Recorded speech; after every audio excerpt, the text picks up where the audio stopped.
Hello, my name is Jillian Dorsey and I am going to discuss a plant species that dominates the tidal wetlands of the Raritan Basin. This presentation was originally composed by Adam Rusak. Phragmites Australis is a grass that is common in coastal areas and poorly drained, disturbed areas.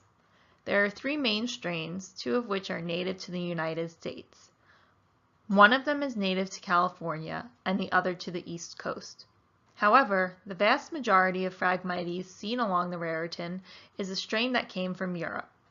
The European strain may have been brought by the Dutch in the 1700s when Phragmites Australis could have entered ship ballast due to marshland conditions of the Netherlands. Ballast on a ship is water that is brought in for stabilization. In the images, you can see Phragmites Australis subspecies americanus on the left, native to the United States and distinguished by its red-colored stems, and the non-native species on the right.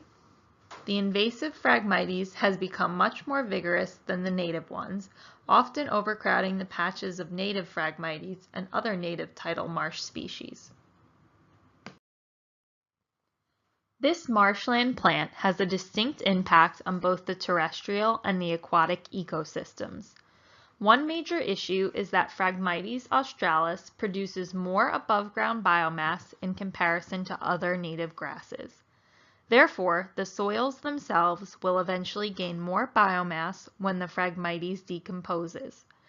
This changes the characteristic of the soils in an estuary like the Raritan Bay, according to a study on the Mullica River in South Jersey.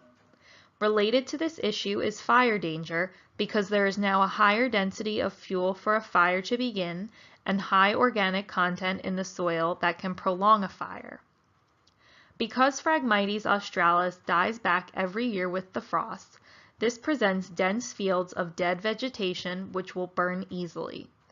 Although fire is a way that has been proposed to control Phragmites, it can also naturally catch and cause a fire danger to surrounding homes. Another issue is decreasing evaporation. The Phragmites are large enough to provide significant shading, resulting in less heat from the sun and therefore less evaporation from the soil surface. The impact on the nitrogen cycle is another problem caused by the plant. In many ways, the impacts vary based on the physical characteristics of the surrounding landscape rather than the Phragmites australis themselves.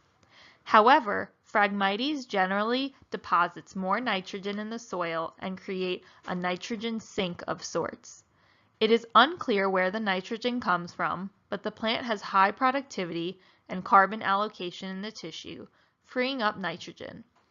The nitrogen is fixed in the soil to become ammonia, or NH3, a readily utilized form of nitrogen and a cause of water eutrophication. Phragmites can grow up to 20 feet in height. This can obstruct views. What was once considered a beautiful waterfront property can decrease greatly in value due to Phragmites. Additionally, the tall and dense Phragmites stalks can block views at street intersections, potentially causing devastating car and pedestrian accidents. In extreme cases, it is possible for people to wander into a field of Phragmites and become lost. Ultimately, it creates a monoculture where there is little else that can grow in the path of this invasive species. In addition to the effects on land, there are also significant impacts to the water. The waterfowl, such as ducks, use the area less frequently because they prefer plants native to the ecosystem rather than Phragmites australis. The recreational value is also compromised in that people will be less likely to visit areas in and around the Raritan if they are invaded with Phragmites. Another pressing issue is decreasing water levels. This is something that has been found to be true in many studies in New Jersey and even in Europe where the plant is native. The process occurring is increasing marsh levels, which in turn expands the soil depth and reduces saltwater flooding. Much of this soil is composed of the biomass which I discussed earlier. The next concern related to Phragmites australis is decreasing salinity, which ultimately affects estuaries, as they rely on a healthy balance between inland's fresh water and the salt water from the ocean. This difference in salinity is crucial to many macroinvertebrates as well as plants. This includes many of the native shortgrasses, which tend to require higher salinity levels. The major economic cost comes with the removal of Phragmites australis. There are several ways to remove the plant, the most expensive being mechanical removal of soil and rhizomes. This requires precision and it is time and labor consuming, meaning it is also quite expensive. As a result, most Phragmites australis removal is done by applying glyphosate, also known as Roundup. This presents an ecological impact as the herbicide will run off into the river. Millions of dollars are being spent in the Great Lakes and East Coast regions annually for Phragmites removal and even more to control the damages caused by these invasive species. Some of these damages, as discussed earlier, include decreased recreation, less waterfowl in the area, and low water levels. However, there are experts that argue that there are also benefits to Phragmites australis. Like any coastal wetland, a Phragmites wetland is a bridge between the land and the water. With increasing sea level, Phragmites might be the best species to keep up with sea level increase because of its soil building capacity. In addition, the fact that the plant decreases salinity can help balance the increasing salinity in the Raritan and estuaries due to today's rising sea levels.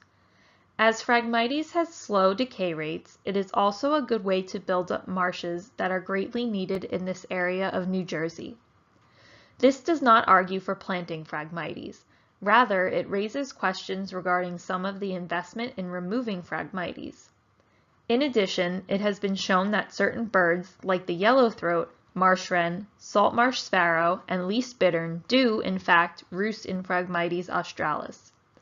This can bring some benefit from a recreational as well as ecological standpoint, although it cannot be ignored that there are still many species of birds that prefer native plants. Overall, the negative ecological and economical aspects of Phragmites australis seem to outweigh the positive. But its positive characteristics need to be acknowledged when marsh restoration programs are proposed. Whether or not the plant should be banned in this area is still in question. There are times when it may be appropriate to use a less vigorous strain, such as the one native to the United States, as it may be the only plant that could take root in a reclaimed marsh area. In closing, the issue of Phragmites australis in the Raritan and elsewhere is a complex one, but we need to devote funding and resources to it, whether that be for control of the species or for further research and educational tools. Here are a list of citations which were used in the making of this presentation. Thank you.